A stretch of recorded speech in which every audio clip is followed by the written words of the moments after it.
أعوذ بالله من الشيطان الرجيم بسم الله الرحمن الرحيم الحمد لله رب العالمين وصلى الله على محمد وآله الطيبين الطاهرين اللهم صل على محمد وآل محمد. Now, respected brothers, Assalamu alaikum. Dua Abu Hamza al-Thumali or Abu Hamza al-Thumali. This dua is given this name because of Abu Hamza. Abu Hamza was a companion of the fourth Imam, Ali ibn al-Hussein Sajjad Zainul Abidin alayhi salam. Also, he was a companion of the fifth Imam, Imam Muhammad al-Baqir alayhi salam. And also he was a companion of the sixth Imam, Ja'far al-Sadiq alayhi salam. So he was so blessed because he was a companion of all these three Imams. And according to the hadith from the sixth Imam, he says Abu Hamza was so noble companion to us. He was like Salman to Prophet Muhammad sallallahu alayhi wa sallam. So he was so great in terms of the way he worshipped Allah subhanahu wa ta'ala. He was so close to A'imma alayhi salam, and especially Imam Sajjad alayhi salam. Abu Hamza used to follow Imam and he learnt a lot from him. The dua which is known as Dua Abu Hamza has been given the name after him because he said, I used to see Imam Sajjad during the last part of Shahr Ramadan. It was at the time of Seher, the time just before you start your fasting, I used to see Imam alayhi salam reading this dua, and he would start to recite the dua. So now when we look at the dua, it's very long. We will take part of it inshallah today just as an introduction, and hopefully inshallah we'll continue to explain the meaning of this very powerful dua. It actually touches our all parts of our bodies. When you read it, you feel goosebump when you read this dua. So for example, in the beginning, you see that he says, after Bismillahir Rahmanir Rahim, Allahumma salli ala Muhammad wa ali Muhammad, Ilahi la tu'addibni bi'uqubatik. Oh my Lord, do not discipline me by means of your punishment. Ilahi la tu'addibni bi'uqubatik. Oh Allah, if you want to punish me, and if you want to draw my attention because of my evil doings, there are many ways you can do that. However, don't go the way of punishing me. Because if you can punish me, then what do I have? Da'if, I am so weak.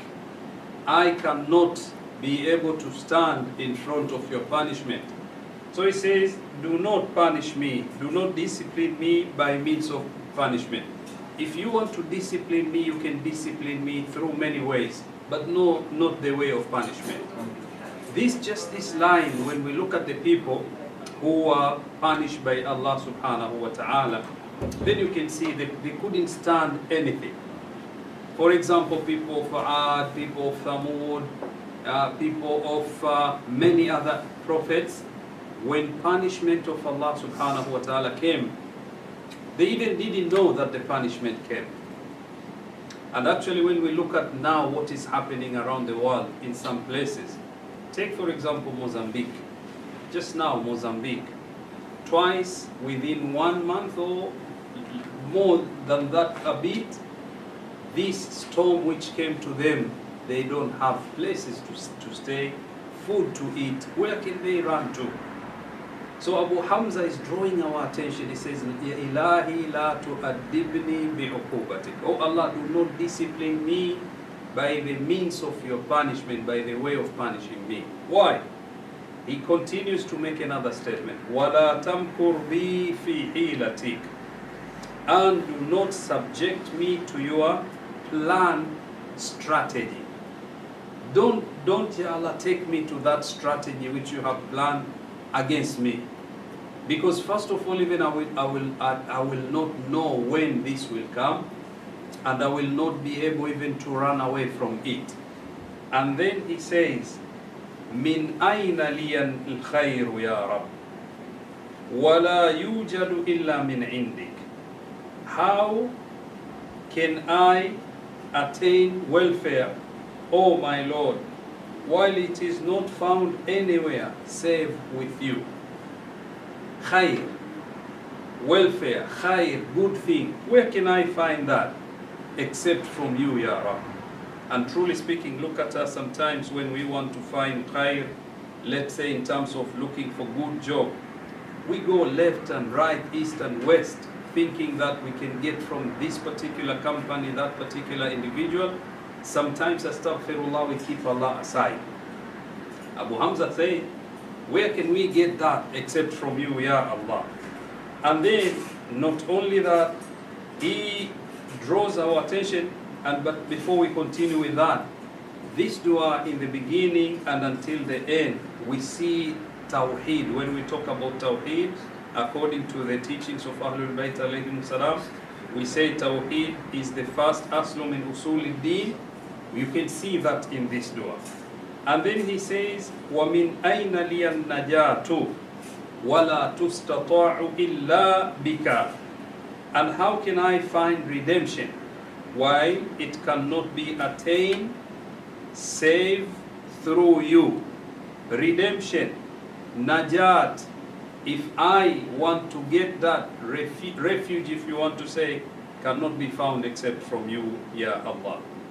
Then he says, neither he who has done righteous deeds can dispense with your aid and mercy, nor can he who did evil doing dare to challenge you and did not arrive at your pleasure find an exit out of your power.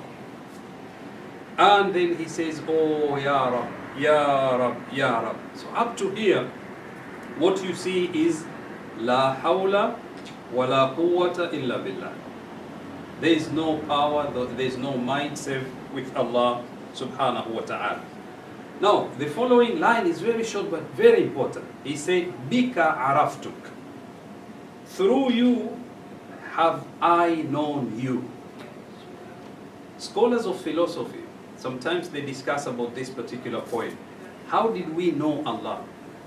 Did we know Allah through Prophet Muhammad sallallahu alayhi wa sallam, or AhlulBayt alayhim salam, or did we know Allah first and then we knew AhlulBayt, Rasulullah and AhlulBayt alayhim salam? Here in this dua he gives us the answer. He says, Bika araftuk. It is through you I have come to know you. And it is through you then I came to know Rasulullah, I came to know AhlulBayt alayhim salam. So deep. Through you, Ya Allah, if I can look at inward looking of the ways of going to Allah subhanahu wa ta'ala, inward looking will make me understand Allah subhanahu wa ta'ala. He says in the Holy Quran in many places, we need to look at ourselves in order for us to comprehend the science of Allah subhanahu wa ta'ala. Look at this ayah, for example. Alam naj'al lahu aynayn wa lisanan wa shafatayn wa hadaynahu najdayn. Were we not the one who created you with 2 eyes and 1 tongue and 2 lips and many other things? And then Allah wants us now to comprehend. If I know that my creation came from Him, then it will be easy for me to understand Allah subhanahu wa ta'ala. Once I understand Allah, then I can ask the question, okay, Allah, you created me and you put me in this planet Earth. What do you want? So now I can understand that, oh, I will not understand Allah properly except through Anbiya, messengers. And then I will want to know, okay, so who is the messenger at my time? Then I come to know that it is Muhammad Rasulullah sallallahu alayhi wa sallam. Now from there I can say, okay, who is this Muhammad? Why not anyone else except him? Then I come to understand that the rahmah which was given by Allah to Rasulullah, وَمَا أَرْسَلْنَاكَ إِلَّا رَحْمَةً لِلْعَالَمِينَ. He, Rasulullah, is a mercy to mankind.